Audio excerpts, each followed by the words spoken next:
Hi, should every state make buying sex a felony? Why demand matters in the fight against human trafficking. Hello, everyone, and welcome back to another episode of Let's Talk About It. I'm Sheri Lopez, human trafficking survivor, founder of Pearl at the Mailbox, and founder and president of the Arizona Human Trafficking Survivor Coalition. Thank you so much for joining me today. If you've listened to this new podcast before, you know that I believe education changes lives.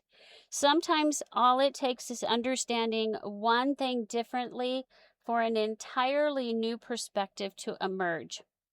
Today's conversation is one of those conversations. We're going to talk about something that has become a growing discussion across the United States. Should every state make buying sex from an adult a felony? Now, before you decide, you already know where you stand on this issue. I want to ask you to stay with me because this just isn't about prostitution laws. It isn't about criminal justice. It isn't even about human trafficking. It's about something much bigger. It's about demand, and it's about accountability. And it's about asking ourselves whether our laws truly reflect what we've learned about exploitation over the past several decades. And as someone who has survived trafficking, this isn't simply a policy discussion for me. This is personal. Let's start with the question. Let me ask you something. If there were no buyers, would traffickers have anyone to sell? Think about it. If nobody was willing to purchase another human being, would traffickers have a business? The answer is no. Trafficking exists because there is demand. That doesn't mean every person involved in commercial sex is being trafficked. Those are not the same thing, and it's important that we recognize that distinction. But what it does mean is this: the commercial sex market creates an environment where traffickers can make enormous amounts of money. And as long as buyers continue showing up, traffickers will continue looking for people to exploit. Sometimes we spend so much time talking about traffickers that we forget there is another essential piece of this puzzle: the buyer. Without buyers, there is no profit. Without profit, trafficking becomes far less attractive to organized crime. When I first began speaking publicly about trafficking years ago, most conversations centered around traffickers. How do we arrest them? How do we prosecute them? How do we rescue victims? Those are all important questions, but over time, something else became clear. We weren't talking nearly enough about the people creating the demand. We weren't asking, who is paying for this? Because every time someone buys sex, they are creating a financial incentive for someone else to exploit another human being. That doesn't mean every buyer intends to support trafficking, but intentions don't erase consequences. Now, before we continue, I want to make something very clear. Today's conversation isn't about judging people. It's about it's not even about creating an us versus them mentality. And it certainly isn't about suggesting that every situation involving commercial sex looks exactly the same.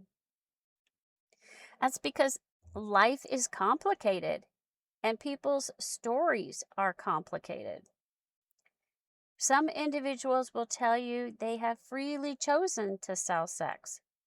Others have been groomed, manipulated, trafficked, threatened, abused, or psychologically controlled for years. The reality is that every person's story is different. But here's where I believe we need to pause and ask an important question. How does the buyer know the difference? Think about that. How does someone purchasing sex know whether the person standing in front of them is actually free? How do they know whether someone is being trafficked? How do they know whether someone has been threatened? How do they know whether there's a trafficker sitting in a car a block away, awaiting someone to come by and they will collect their dollars? The answer is they don't. And that's what makes this conversation so important. And I'm certainly not giving them a free pass. Let me tell you that. What people often picture when people hear the words human trafficking, they often picture someone chained to a bed, locked in a room, physically beaten, unable to leave. Yes, that does happen. Absolutely. But in many cases, trafficking looks nothing like what people imagine. Many victims are walking freely. They're shopping at the grocery store. They're going to restaurants. They're staying in hotels. They're riding in cars. They're talking to people. Sometimes they're even smiling. And because of that, buyers often convince themselves that everything must be okay. They think, well, she seems willing. She doesn't look scared. She isn't asking me for help.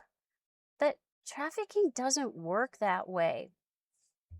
A big misconception about trafficking is that control always has to be physical. It doesn't. Some of the strongest chains are the psychological chains. Control can look like fear. It can look like debt. It can look like addiction. It can look like threats against your children or against your parents. It can look like years of grooming that have convinced someone they deserve nothing better. I've talked many times on this podcast about grooming, and I've said many times grooming doesn't happen overnight. It is a process. Someone slowly gains trust. They meet needs. They isolate the individual, the victim. They manipulate every aspect of their lives, and then they normalize unhealthy behavior. Eventually, the victim begins believing the exploiter more than they believe themselves. And let me tell you, that's not weakness, that's psychological conditioning. As survivors, we often spend years trying to untangle what someone else intentionally wove into our thinking. You know, when I was trafficked, I didn't wake up one morning and decide that was the life I wanted. No child dreams about being exploited. No teenager says, when I grow up, I hope someone controls every part of my life. But that's how trafficking begins. It begins with grooming. It begins with manipulation. It begins with someone finding vulnerabilities and taking advantage of them. In my own life, it started with someone who built trust before exploitation ever occurred. That's why I spend so much of my time educating people about grooming. Because if we only focus on trafficking, we're often intervening way too late. And then poor survivors have to go through this whole process of trying to heal, questioning themselves, blaming themselves, and trying to figure out how to create a new life because the one they had before is now gone. Now, let's bring buyers back into the conversation. Just imagine, okay, I'm just asking you to imagine for a second. Imagine you're someone purchasing sex. You meet someone, you exchange money, you leave.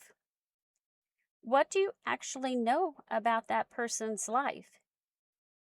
Do you know whether they were recruited at 15? Do you know whether they have children someone is threatening? Do you know whether every dollar you're handing over is going straight to an exploiter? Do you know whether they're using drugs because someone intentionally created an addiction they now control? Do you know whether they're terrified of what will happen if they don't meet a nightly dollar quota? You don't. You simply don't know. And that's why I believe buyers assume a tremendous amount of responsibility. Because when you purchase another human being, you're accepting the risk that you may be contributing to exploitation. So, why demand matters? Well, one phrase you'll often hear in anti-trafficking work is reduce demand. What does that really mean? It means making it harder, riskier, and less socially acceptable for people to buy sex. Because every market depends on customers. Let's use another example. Imagine opening a restaurant. If nobody comes through the front door, how long will that restaurant stay open? Not very long. The same principle applies here. Traffickers are criminals, but they're also making business decisions. They recruit because buyers create profit. They move victims because buyers create profit. They advertise because buyers create profit. They exploit because buyers create profit. Without buyers, their business model begins to collapse. That's why so many survivor leaders say demand reduction has to be part of any serious anti-trafficking strategy. This brings us to something I'm incredibly proud of and grateful to have witnessed here in Arizona. Just a few months ago, here in 2026, Arizona passed House Bill 2720. I introduced this bill to lawmakers in July of 2025, and the conversation began. And it was a long, bumpy road, that's for sure, trying to get language everybody would agree with. And it was frustrating as a survivor to have to give in the area of duration of punishment. But I have to understand that a felony is a felony. So, with the governor's signature, Arizona became only the second state in the nation to make buying sex from an adult a felony on the first offense. Texas was the first. They may sound like a simple, this may sound like like simple, right? Yeah. Oh, like, okay, it's a legal change, okay, great. Just a legal change, but it is so much bigger than that. It's a cultural statement.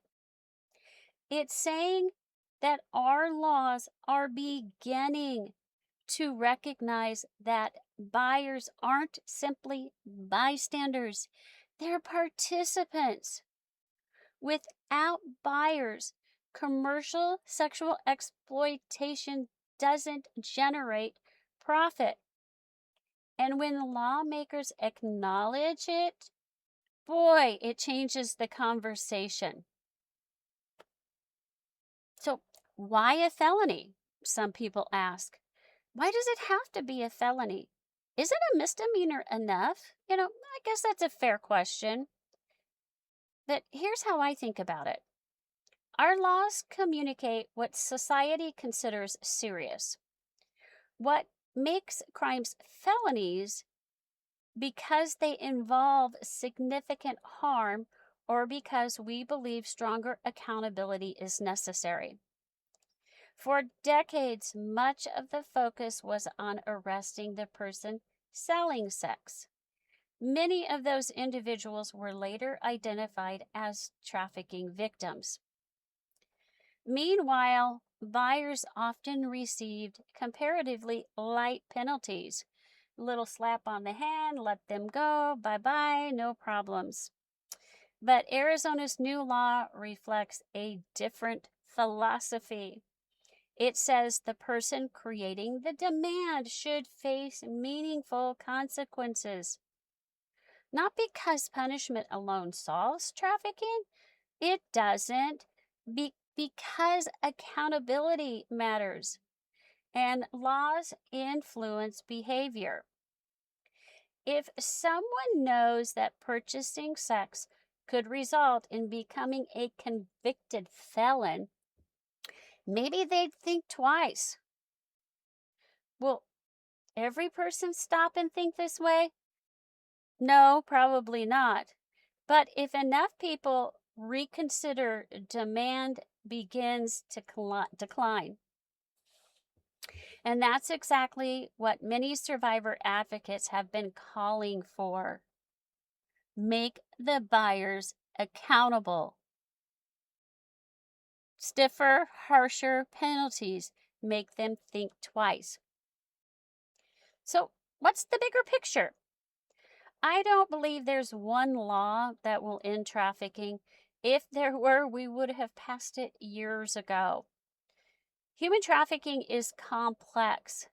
It involves poverty, addiction, child abuse, homelessness, runaway youth, online exploitation, organized crime, family trafficking, and countless other vulnerabilities. But reducing demand is one piece of that puzzle. It's not the only piece, but it's an important one. Because every buyer who decides not to buy is one less customer. And one less customer means one less opportunity for someone else to be exploited. That's worth paying attention to. I want to talk about some of the most common questions people ask. Well, what about consenting adults? Will stronger laws actually reduce trafficking? Should other states follow Texas and Arizona? And what role can each of us play in changing the culture around exploitation? Well, we'll have to save that for another conversation, but it's definitely one that we need to have. If you're not in Texas or Arizona and you'd like to work with me with your state legislature in 27 or when the next session is in your state, let me know. We need to get this done in every state. And so as we finish this conversation, I want to spend some time answering a few of the questions I hear most often when this topic comes up, because these are good questions.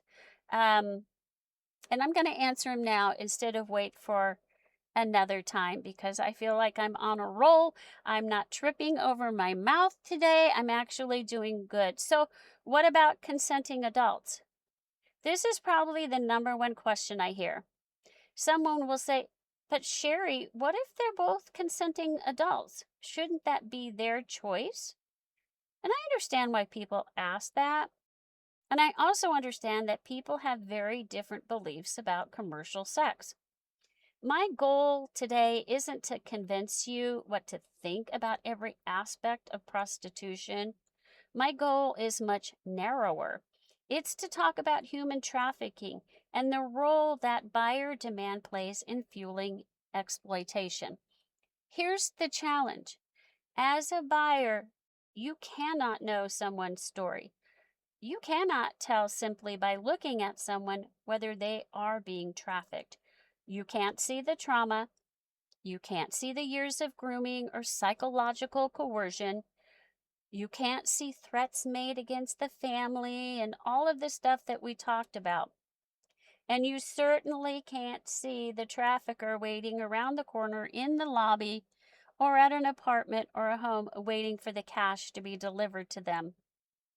Because trafficking doesn't come with a warning label. There isn't a sign that says, this person is being exploited. The reality is many victims become incredibly skilled at appearing calm. I know I did, even though I was so fearful inside. And some become experts at hiding fear, and I sure did. I know firsthand that appearances can be incredibly deceiving. You can dress up the outside and be so traumatized on the inside. So when someone chooses to buy sex, they are taking the risk that they may be purchasing someone who is not free. Will making it a felony actually stop trafficking? Well, will stronger penalties? I don't know, but it might. I know it will put some people in a position to think twice about it, but no law has ever eliminated crime completely. Laws against drunk driving hasn't eliminated drunk driving. Laws against domestic violence have not eliminated domestic violence. And sadly, laws against child abuse haven't eliminated child abuse. But that doesn't mean those laws aren't important. Laws establish boundaries. They communicate society's values. They create accountability, and they can influence behavior. Some people may be deterred and some may not. If someone believes the worst thing that will happen to them is paying a fine, they may take that risk. But with it being a felony now in Arizona, they might think twice. Because if arrested and convicted, they could lose their career. They could lose a professional license, and they would become a convicted felon. They will face public consequences, and some people will decide it simply isn't worth it. Even if only a percentage of buyers decide not to buy, demand decreases and reduction reduces demand. So, yes, this is a good start. This is an absolutely good start. And it's a way to start changing culture. It's a way to scare the buyers into reality that it's not such a casual thing anymore. It gives more hope to those that are being trafficked, and perhaps it reduces the number of people that actually get recruited. One thing I hope people understand is that stronger penalties alone, of course, are not enough. If we're serious about preventing trafficking, we also need to invest in prevention. That means educating parents about grooming. It means teaching young people about healthy relationships. It means providing more services for survivors. It means strengthening support for runaway and homeless youth. It means improving mental health resources. And it means addressing addiction. It means training professionals to recognize exploitation before it escalates. It means helping communities understand that trafficking doesn't always look the way Hollywood portrays it. We have to stop waiting until someone is already being sold before we decide to intervene. The earlier we recognize grooming and exploitation, the more lives we can protect. And this is why I do what I do. As someone who lives in Arizona, I was encouraged to see our state become only the second in the nation to make buying sex from an adult a felony on the first offense. Texas took that first step. Arizona followed. My hope is that other state legislators will take a closer look at what their states have. What are their laws? Would they support this? How can we work together? You know, every law doesn't need to be copied word for word, but it's the concept. And are we doing enough to reduce demand? I don't think so. We need to continue to have that conversation because demand isn't about politics. It has nothing to do with political parties. It's not conservative. It's not liberal. It's not winning an argument. It's about protecting our children and teens and vulnerable adults. And I think that's something that we can all agree upon. If anyone listening today has ever purchased sex or has considered it, I want to speak to you for just a moment. I don't know your story, and I'm not here to condemn you, but I do want to ask you to think differently. The next time you see someone being advertised online or approached on a street corner or anywhere else, ask yourself any of these questions. What if I'm wrong? What if the person isn't there voluntarily? What if someone else is controlling them? What if they are actually terrified? What if they were groomed years ago and now this is all they have? What if they believe they don't have any other option? What if that money is going to somebody else? Those are just a few questions every buyer should ask before making a decision they can't take back. So, what can we do? You might be listening today wondering, well, what can I actually do? And I'm glad you asked. Here are a few simple ways every one of us can make a difference. First, educate yourself. Learn about what grooming looks like. Understand how exploitation begins. Recognize that trafficking usually starts long before anyone is sold. Second, have conversations. Talk to your children, your grandchildren, people in church, your co-workers. The more we normalize these conversations, the harder it becomes for exploitation to stay hidden. Third, support organizations doing this work, like Pearl at the Mailbox and the Arizona Human Trafficking Survivor Coalition. Whether it's prevention, survivor-focused, survivor services, education, or advocacy, every community has people working to make a difference. And finally, don't look away. If something feels off, please pay attention. You may not know exactly what you're seeing, but you may notice the very things someone else overlooks, and awareness can save lives. If you see something odd, just write down the details, and if it's not a life-threatening situation, call your non-emergency hotline or your sheriff department and report the information. A final thought. I'd like to leave you with one last thought. As a survivor, people sometimes ask me what I think is the most important change we need to make. Of course, we need stronger laws, but we need better education. We need more survivor services. We need communities that understand grooming. We need churches that know how to welcome survivors with compassion. We need professionals who recognize exploitation. We need all of these things. But perhaps one of the biggest changes we need is this. We need to stop asking only why people are exploited and start asking why there continues to be such a demand to exploit them. Because every buyer represents a choice, and every choice either contributes to the problem or becomes part of the solution.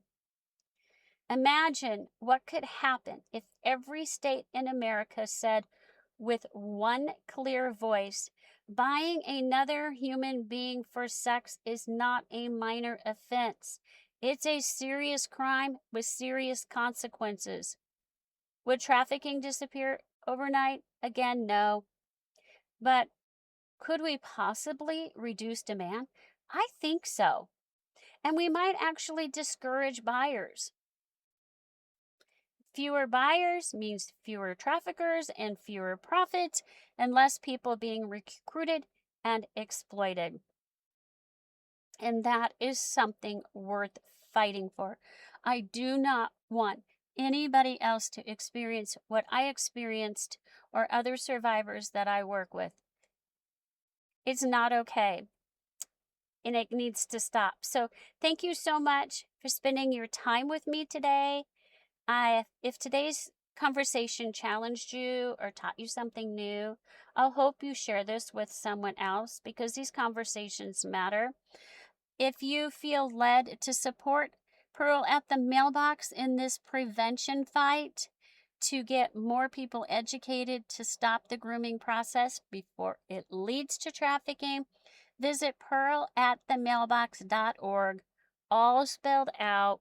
And you can learn all about grooming, what we do, the legislation that we fight for, the legislation that we've originated, and how we're making a difference. So until next time, thanks for joining me. Oh, and visit Amazon. Just enter my name, Sheri Lopez, and you can see all of the books that I have authored. And that's another great way to support our efforts and what we're doing. Okay, everyone, take care.